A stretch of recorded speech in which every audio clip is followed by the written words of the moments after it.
Novena kwa Bikira Maria, msaada wa Wakristu. Katika maandalizi ya siku ya maombi ya kitaifa ya KCCB ya tarehe 4 Oktoba mwaka huu, tusali kuanzia tarehe 25 Septemba hadi tarehe 3 Oktoba.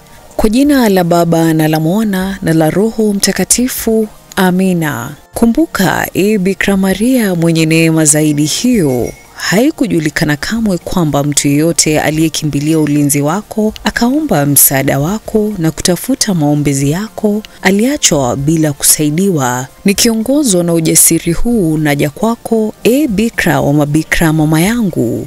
Kwako na kuja, mbele yako na simama, mwenye dhambi na mwenye huzuni, mama wa neno mwenye mwili. Usidharau maombi yangu, bali katika rehema zako nisikie na kunijibu. Amina. Maria mwenye upendo zaidi, ulipewa Wakristo wote kama msaada na mlinzi wao katika nyakati ngumu zaidi za maisha ya Kristo na maisha ya kanisa. Tunakuomba ulete maombi yetu yote mbele ya kiti cha enzi cha mwanao. Tunaomba haswa katika novena hii kwa ajili ya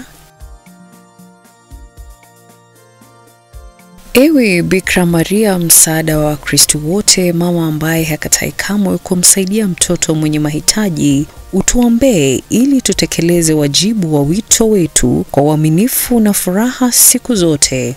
Tuombee ili tukue katika utakatifu na wema kila siku. Ombea familia zetu, ombea kanisa letu, na tuiombee nchi yetu Kenya.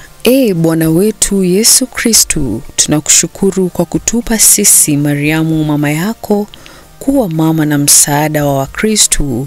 Tunakuomba usikie maombi anayoleta mbele ya kiti chako cha enzi kwa niaba yetu. Amina.